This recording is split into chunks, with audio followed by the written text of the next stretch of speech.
masjid dan penyelamatan keluarga. Ini kitalah yang bisa menyelamatkan diri kita, kitalah yang bisa menyelamatkan anak-anak kita, kitalah yang bisa menyelamatkan keluarga kita. Kata Allah. Assalamualaikum warahmatullahi wabarakatuh. Qala Allah Ta'ala fil Qur'anil Karim. A'udzu billahi minasy syaithanir rajim. Bismillahirrahmanirrahim. Ya ayyuhalladzina amanu taqullaha haqqa tuqatih wa la tamutunna illa wa antum muslimun. Bapak-bapak, saudara-saudara, kaum muslimin sidang jamaah Jumat rahimakumullah. Segala puji dan syukur kita hadapkan kehadirat Allah Subhanahu wa Ta'ala yang masih memberikan kita kesempatan untuk mengabdikan diri kepadanya, yang masih memberikan kita kesempatan untuk beribadah kepadanya, terutama melaksanakan ibadah salat Jumat yang merupakan kewajiban bagi kita sebagai hamba Allah, kaum muslimin Islam yang laki-laki.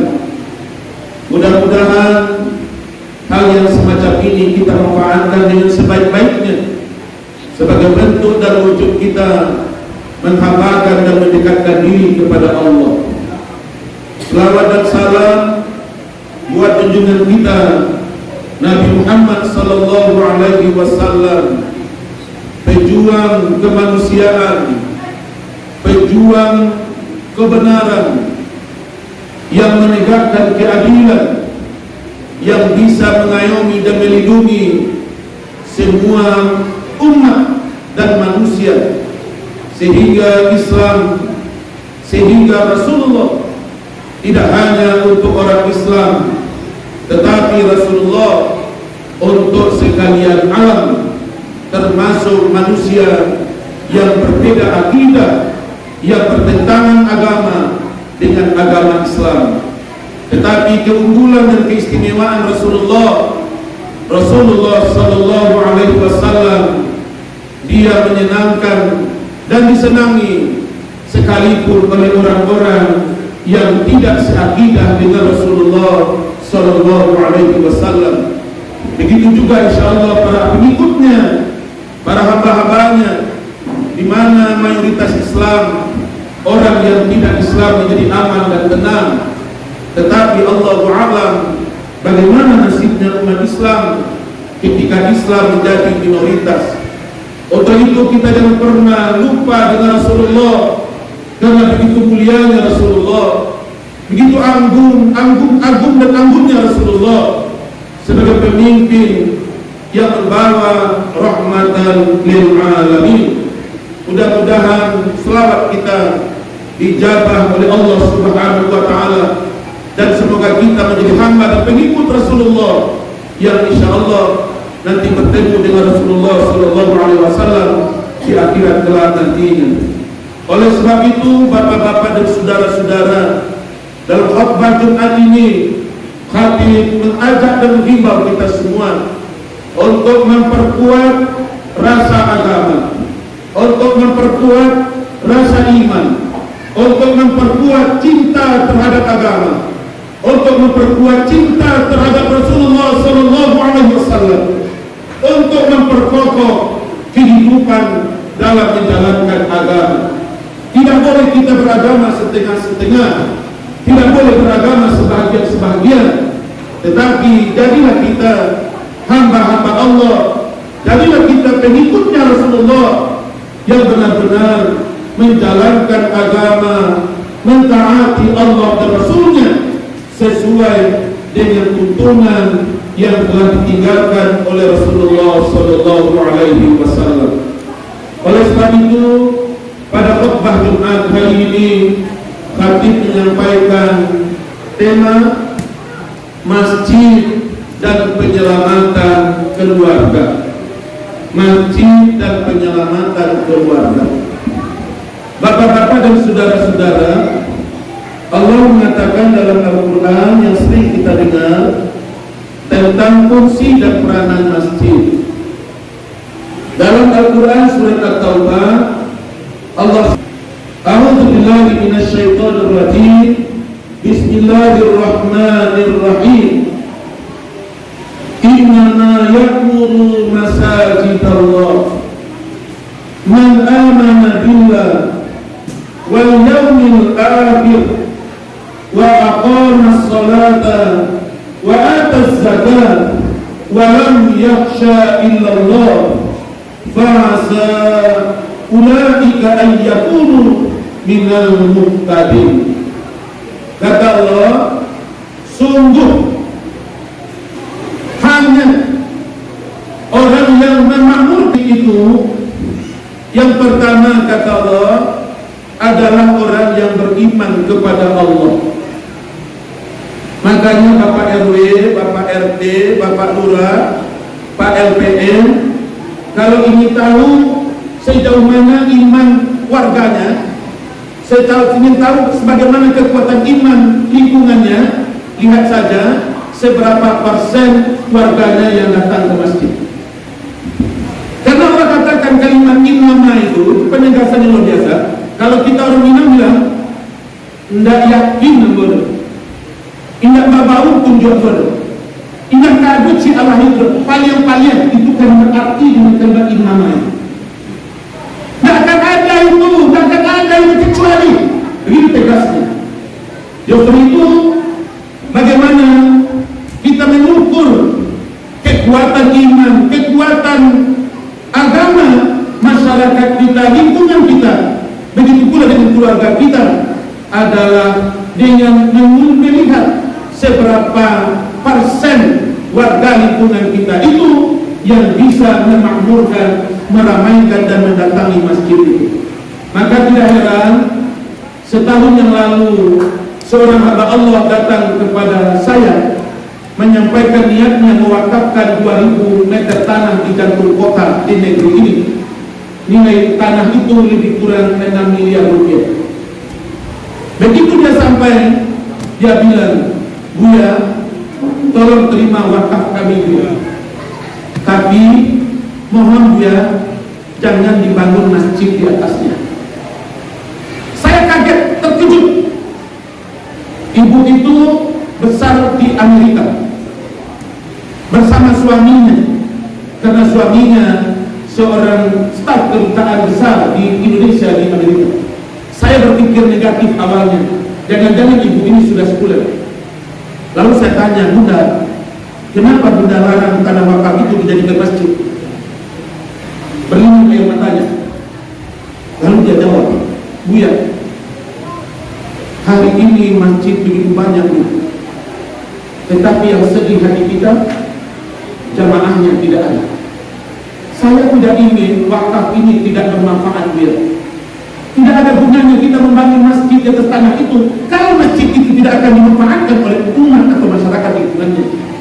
Manfaatkanlah untuk pendidikan dia, manfaatkanlah untuk dakwah dia, manfaatkanlah untuk menyelamatkan generasi dia, sehingga masjid tanah yang kami wakafkan ini betul-betul berfungsi dan bermanfaat untuk kemaslahatan umat. Ini kalimat yang masih hidup di orangnya. Beliau hari ini berusia lebih kurang 87 tahun. Ini satu hal yang menarik.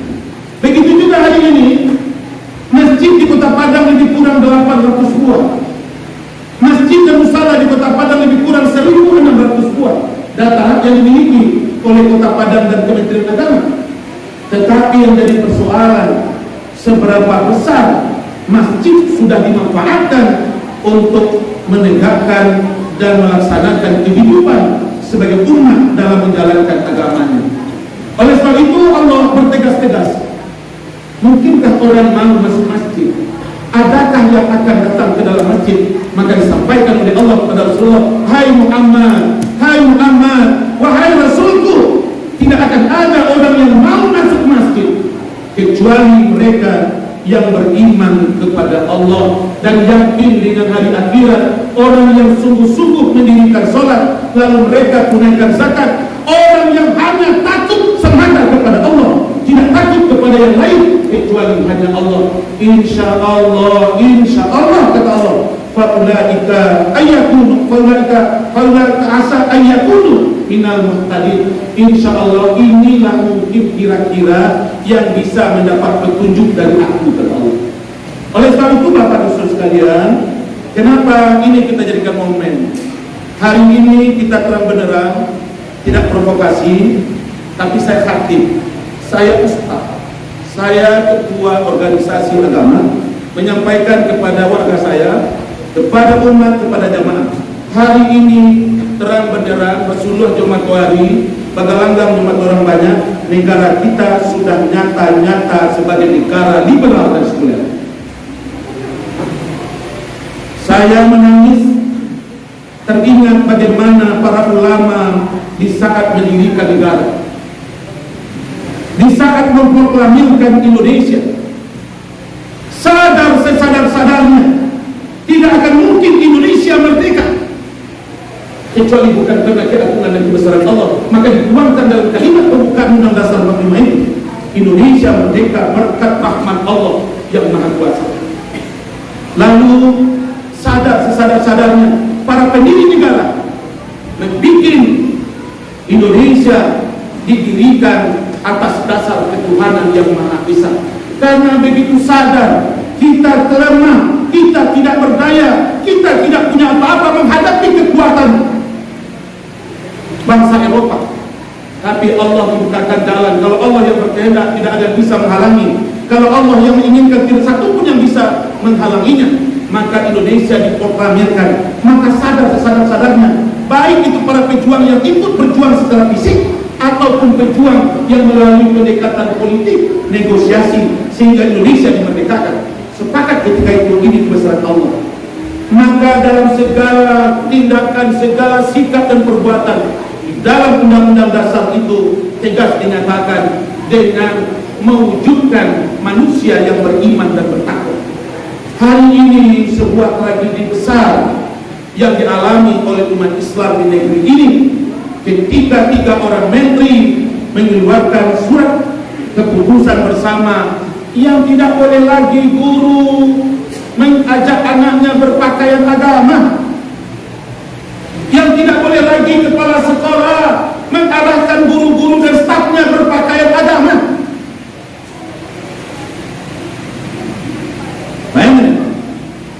Ini dalam proses edukasi. Saya katakan, jangankan anak-anak, orang dewasa pun kalau mengikuti pendidikan pakaiannya diatur gitu. Bapak pejabat kalau ikut latihan kepemimpinan, latihan prajabatan namanya, latihan jabatan namanya, pakaiannya nggak bisa bapak semena-mena. Pakai putih, pakai dasi, bapak pakai celana gelap. Bapak kalau terlambat walaupun sudah usia 50 tahun dihukum. Karena itu proses pendidikan. Maka pendidikan dituangkan dalam Undang-Undang Dasar 45, dituangkan dalam Undang-Undang Pendidikan Nomor 20 2003, menyatakan pendidikan nasional bertujuan mewujudkan manusia Indonesia yang beriman, manusia Indonesia yang bertakwa. Hari ini sang menteri melarang agama itu urusan mereka. Jangan coba-coba Anda menggiring, jangan coba-coba Anda mewajibkan anak berbusana berpakaian seragam agama. Kalau itu Anda lakukan, bantuan terhadap Anda dihentikan. Ancaman yang luar biasa. Oleh sebab itu, ketika kekuasaan sudah tidak lagi mendukung agama, ketika kekuasaan tidak lagi pro terhadap pendekatan agama, tentu hari ini kembali peranan orang tua untuk menyelamatkan keluarganya. Peranan kita tokoh-tokoh masyarakat, Pak RT, Pak RW, Bundok Kanduang, Minyak Mama. Karena kita orang Minang punya satu kekuatan lagi. Mudah-mudahan itu tidak ditarik lagi, yaitu kekuatan adat dan budaya. Minang adatnya basani sarak basani mintabullah, sarak mengatur adat memakai. Hari ini kitalah yang bisa menyelamatkan diri kita. Kitalah yang bisa menyelamatkan anak-anak kita. Kitalah yang bisa menyelamatkan keluarga kita. Kata Allah, hidayahku akan datang ketika Anda berada di dalam masjid. Hidayahku akan turun ketika kamu berada di dalam rumahku, yaitu masjid. Maka itu dikatakan oleh Allah dalam Al-Quran, ulaika ayyakunu minal muhtadin. Ulaika ayyakunu minal muhtadin. Barang siapa yang hadir dalam masjid, barang siapa yang memakmurkan masjid, barang siapa yang sholatnya di masjid, barang siapa yang membawa anak-anaknya ke masjid, kata Allah, ulaika ayyakunu minal muhtadin. Insyaallah mereka itulah orang yang akan mendapat petunjuk dan perlindungan dari aku. Oleh sebab itu, kepada sidang jamaah Jumat, dengan diresmikannya masjid kita ini, maka mari kita fungsikan, mari kita jadikan, karena tidak ada lagi bagi kita kekuatan, tidak ada lagi bagi kita pertolongan, kecuali hanya diri kita, keluarga kita dan masyarakat kita menyerahkan diri kepada Allah Subhanahu wa Ta'ala. Mudah-mudahan ini ada juga hikmahnya. Kalau selama ini orang tua lalai terhadap anak-anaknya, kalau selama ini masyarakat lalai terhadap pembinaan agama, maka hari ini dikembalikan kepada kita. Ketika orang tua lalai, ketika lingkungan juga tidak berfungsi dalam pembinaan agama, maka selesailah negeri ini akan terjauh dan tidak lagi akan kita lihat masjid sebagai pusat kegiatan ibadah, masjid sebagai tempat kegiatan agama, dan termasuk kegiatan-kegiatan sosial lingkungan di tempat itu sendiri. Kalau selama ini anak-anak datang ke masjid karena ada kewajiban dari dinas pendidikan, ada kewajiban dari pemerintah kota, ikut pesantren, ikut didikan subuh, ikut kegiatan-kegiatan keagamaan di masjid, nilainya dia sekarang itu tidak bolehkan oleh SKB 3 Menteri ini. Lalu siapa yang menyuruh anaknya hari ini? Bapaklah yang menyuruh anaknya untuk datang ke masjid.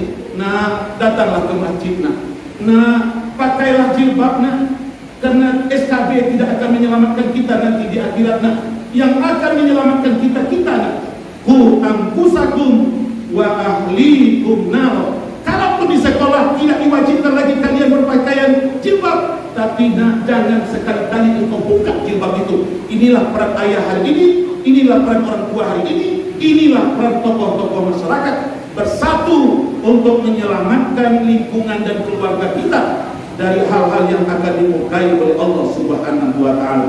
Mudah-mudahan sekali lagi semangat untuk menjunjung tinggi agama dan mengimplementasikan agama dalam kehidupan kita berwadah masjid ini. Insyaallah kita akan dilindungi dan diselamatkan oleh Allah Subhanahu wa Ta'ala. Fa'tabiru ya ulil albab la'allakum turhamun.